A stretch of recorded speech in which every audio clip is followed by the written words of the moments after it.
ये कांग्रेस हो या समाजवादी पार्टी, इनका चेहरा अलोकतांत्रिक है, इनके कृत्य महिला विरोधी हैं। इनके सामने प्रधानमंत्री मोदी जी ने जो विकल्प दिया था अपनी महिला विरोधी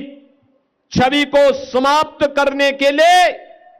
उसका इन्होंने नाजायज दुरुपयोग करने का प्रयास किया है। और आज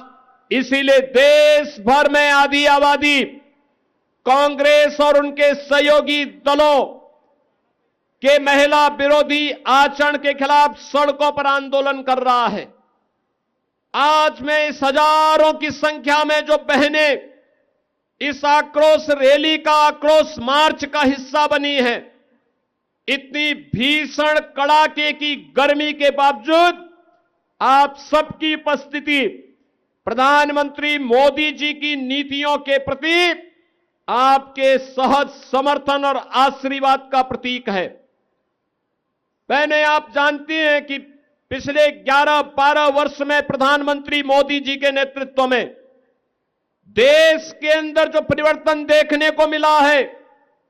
उसमें उन्होंने सदैव इस बारे में कहा है कि देश के अंदर केवल 4 जातियां हैं। उनमें पहली जाति है महिला की, दूसरी जाति है गरीब की, तीसरी जाति है युवा की और चौथी जाति है किसान की। और उन्होंने सभी नीतियों को इन्हीं 4 के इर्द गिर्द केंद्रित करते हुए देश को आज आर्थिक उन्नति के एक नए सोपान तक पहुंचाने में सफलता प्राप्त की है। देश के अंदर इंफ्रास्ट्रक्चर के इस नए युग का कार्य हो, नए भारत के अनुरूप भारत के अंदर भारत की विरासत के संरक्षण का कार्य हो,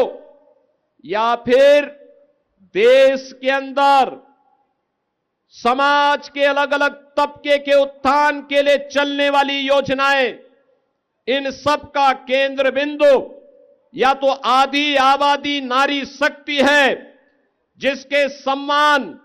जिसकी सुरक्षा और जिसके स्वावलंबन के लिए अनेक कार्यक्रम चले हैं। आप याद करिए, बेटी बचाओ बेटी पढ़ाओ का कार्यक्रम हो, चाहे वह मातृवंदना योजना हो, चाहे देश के अंदर चलने वाली उज्ज्वला की स्कीम हो, स्वच्छ भारत मिशन में हर घर तक शौचालय के निर्माण का कार्यक्रम हो, चाहे वह हर घर को, हर परिवार को छत उपलब्ध करवाने के लिए, हर गरीब परिवार को छत उपलब्ध कराने के लिए पीएम आवास की योजना हो, चाहे ग्रामीण अभिलेख के रूप में घरौनी वितरण का कार्यक्रम हो, चाहे वह पीएम स्वनिधि में ड्रोन